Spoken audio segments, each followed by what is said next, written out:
We are back live here on our big program. We are coast to coast and border to border on Build, Grow, and Enjoy today, the BGE Radio Network out of Atlanta, GA. We have got a tremendous guest joining us here on our big program, and just amazing things. Thank you for tuning into the program known as Build, Grow, and Enjoy. From the BGE studios, of course, in Atlanta, Georgia, we are live weekly via Blog Talk Radio. Also, BGE Radio is on Twitter at BGE_radio. BuildGrowAndEnjoy.com. Thanks for tuning in and being a part of the big program. And today, we have an amazing guest. Lots of great things to cover. And I'm going to go ahead and let you do your own introduction here just in case I miss anything. Talk to us a little bit about yourself and tell us about your book, my friend. Okay. Before we get started, I want you to know in advance that I am one of millions of children born into polygamy. And my basic story is not just my story, it's the story of millions. However, I have my own little peculiarities to add to it. So we shall begin. Awesome. Well, your book here is tremendous. Thank you. Tell us a little bit about why you decided to write this book. I decided to write that book because all of my life I have seen so many horrendous things, including had many family members murdered, trying to dare to live their own life, but their life doesn't belong to them. And now, bottom line that, I was born in a fundamentalist polygamous cult. When I say fundamentalist, I mean the fundamentals of which Mormonism itself was built on. Okay. Now, we can look back, and Mormonism has modernized itself a little bit along the way because they've taken a lot of crap. You hit that on the head, my friend. So bottom lining it, on the fundamentals that were basically taught, people that grew up with those fundamental principles don't stay in the Mormon church today because they believe they have the right to rise above the Mormon church by sticking with the, I should call, ancient and barbaric ways, okay? Now, the reason I call them ancient and barbaric is because I was born a slave, sold as a slave, and bred as a slave in the United States of America. I'm the author of a book titled Born in Polygamy. It is a true crime autobiography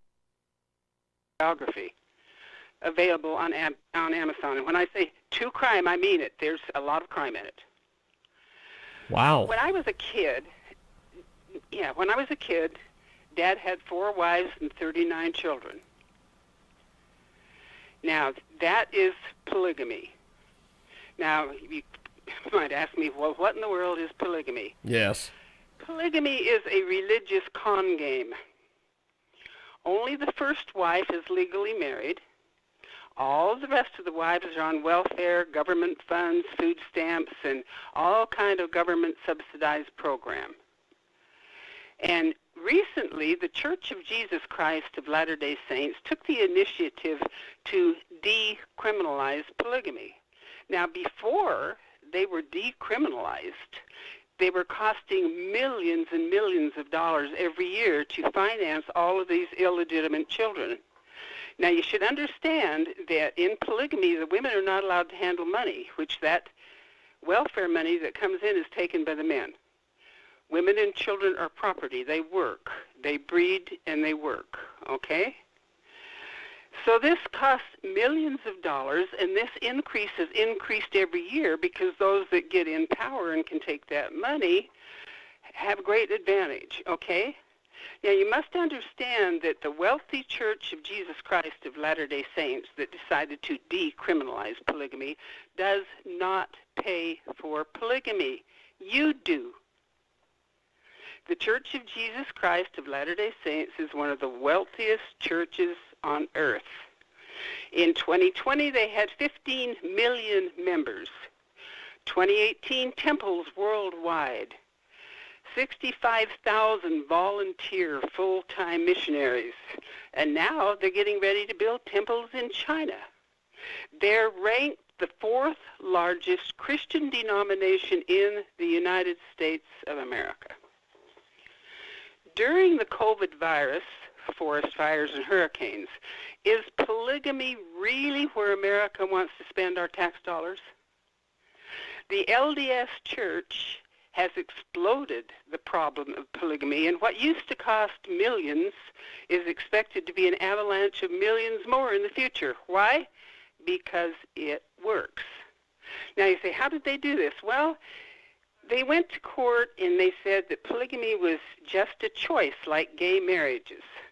But ladies and gentlemen, I would like to share with you that gay marriages never create millions of fatherless children that you have to pay for. This is just amazing. We have a tremendous guest with us today. Rebecca joins us here in our broadcast. Born in Polygamy is the name of the book. It's a true crime autobiography. And if you want to know all there is to know about the polygamist LDS cult, because what she's pretty much just described as a cult, you've come to the right place. And Rebecca joins us today here on the telephone. And Rebecca, this book, just some of the different things that you've described here is just amazing. Tell us a little bit about what kind of feedback and reviews and any criticism that you've gotten on this book so far. Well, I can tell you up front, as you probably already guessed, I'm not dearly loved among my family. No, Bobby. But if you have to have no life and you're just a slave, you're not dearly loved anyway, and you have to get that through your head, okay? Yeah. I was born in a polygamous cult where child abuse runs rampant. In 1944, my father, Morris Coons, my future father-in-law, Heber Kimbel Cleveland, my uncle Rulin, and several of my relatives were in Utah State Penitentiary for polygamy and sex trafficking underage women. Fred Cleveland had a child bride so young that the authorities took her away from him and sent her back to her parents. Wow. This child bride was the mother, bride was the mother of a 6-day-old baby girl. Holy Fred smokes. Cleveland contracted his new baby daughter to become the wife of David Darger. Dave Darger already had 5 wives.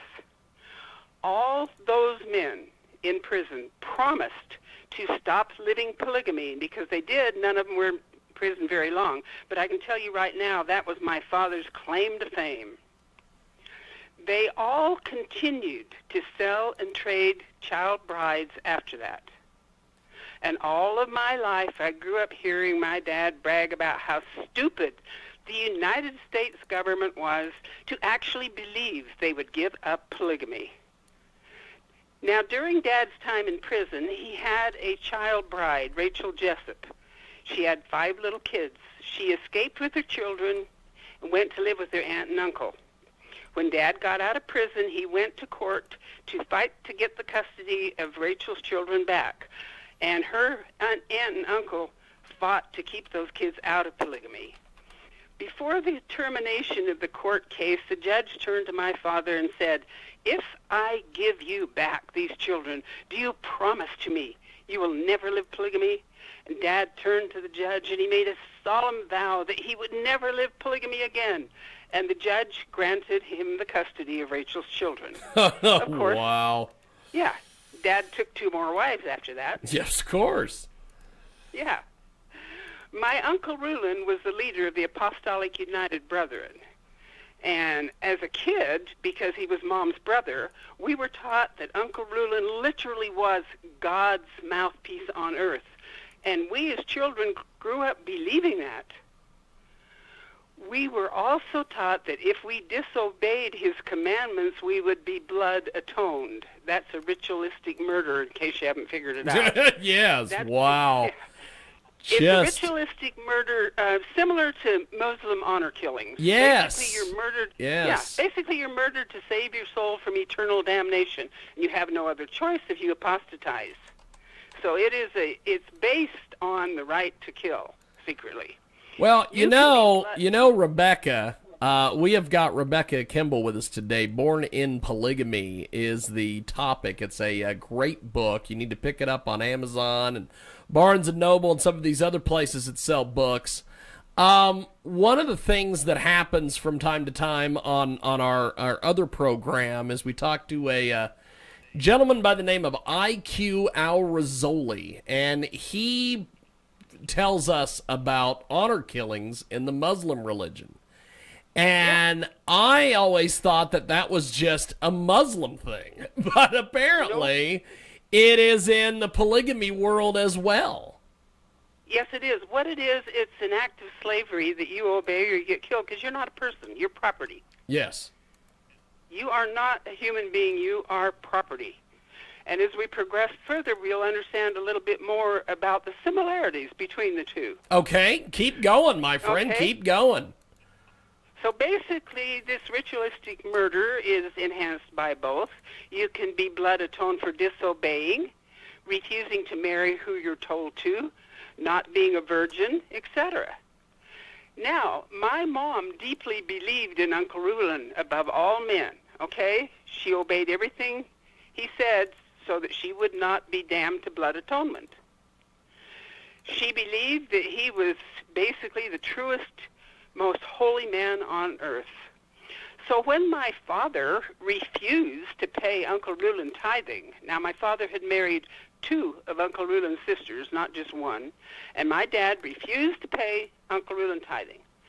So Uncle Rulon forced my mother to remarry a man named Howie. That was Uncle Rulon's way of punishing my dad, okay?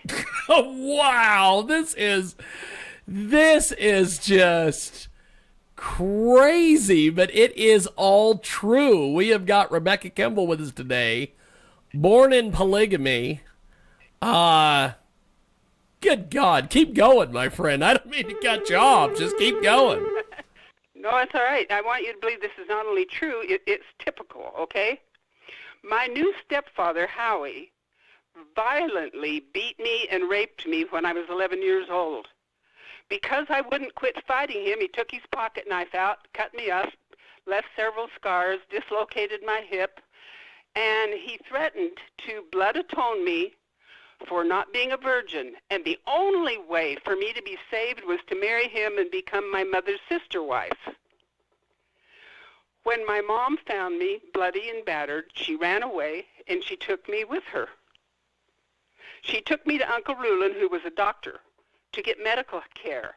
But instead of helping me, Uncle Rulon freaked out. Thinking the police could involve him with the crime, he simply ordered us off of his property. One lesson I learned beyond all doubt, I knew right then, that Uncle Rulon had nothing to do with God, and I was only 11 years old. Wow. So this book, how long did it take you to put this book together? That's a good question. I started writing it years ago, but I was running my own television show over in Northern California and working pretty busy with community service work, and I did a lot of public speaking. So I kind of put it on the back burner until about a little over 4 years ago. My oldest kids talked me into moving to Colorado with them and retiring, and I didn't get around to finishing until then.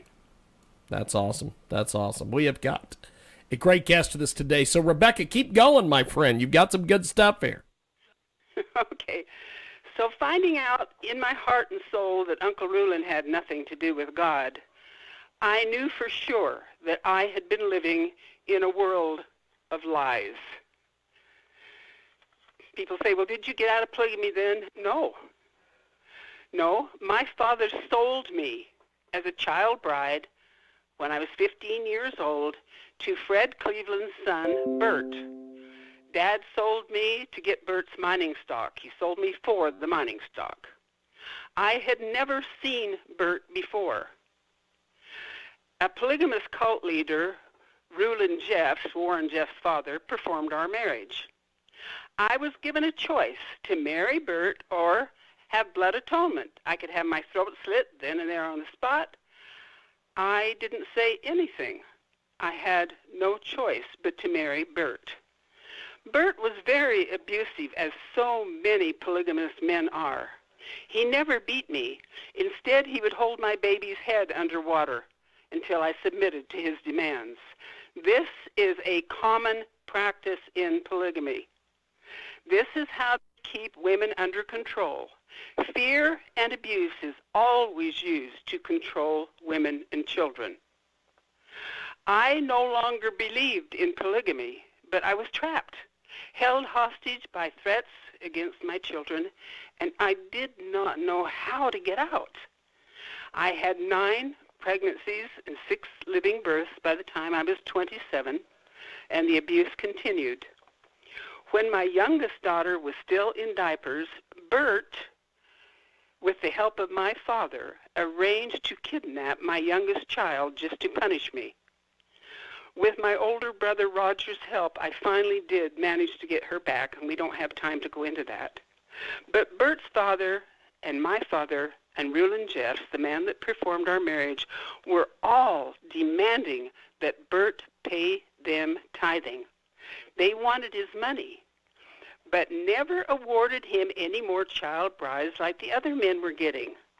This infuriated Bert. He was jealous that Elmer Johnson was awarded 2 new child brides, 9-year-old and 12-year-old little sisters. I had 6 daughters that were considered a valuable commodity. Bert thought he could escape the control of the church by abandoning polygamy. He decided he could be more successful selling his family into prostitution without using religion as an excuse.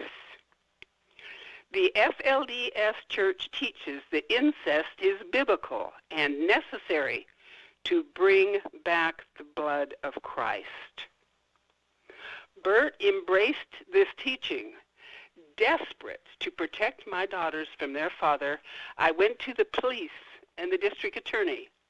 In both occasions, they accused me of being hateful and vindictive, and they would not believe me. Just amazing, an amazing story here. No, they wouldn't believe anything I said. So when yes, Bert go ahead, my friend. When Bert could not force me into compliance, he terrorized me constantly. To scare me, he forced me to take a trip with my brother-in-law, Verlin LeBaron, and his brother, Ervil LeBaron. Ervil LeBaron had many wives, and Ervil LeBaron is best known for being a mass murderer. Wow. Ervil wanted to bring me into his harem. He even named one of his daughters after me. I did manage to escape on that trip with Verlin's help. Verlin handed me money, said, "Run and hide. You'll have to get back to Vegas on your own." And he gave me that money while Ervil was in the restroom. So I jumped out of the car, and I ran around the back of the big building, and I found a huge garbage dumpster full of all kind of nasty, stinky swill. I jumped in it and covered myself completely with that swill. And I waited until I could hear their voices. I could hear them talking, looking for me, until finally I could hear the car drive away. Then I climbed out and tried to clean myself up and find a bus back to Vegas. Bert used hypnosis, drugs, and sleep deprivation in an effort to force me into being acceptable of his idea of prostitution for myself and my daughters. Wow. Finally, I collapsed, unresponsive. Nothing he did could make me respond. Fearing I would not live, Bert finally took me to the emergency room, where I was diagnosed with PTSD and hospitalized. There, I met Nevada's leading psychiatrist, Dr. Jack Juraski. And that help from Jack Juraski basically fortified me. I hate to cut you off, Rebecca, but my next guest is going to be calling here in just a few moments. But I do want to get people over to where they can contact you, get your book. We definitely have to do this again because you are just amazing, and I got to get this whole story. But Rebecca, how do we get in touch with you online, buy your book, and support your efforts here? Just go on RebeccaKimbel.com. Okay. And that 20 minutes went so fast, and thank you very much. Yes, we definitely have.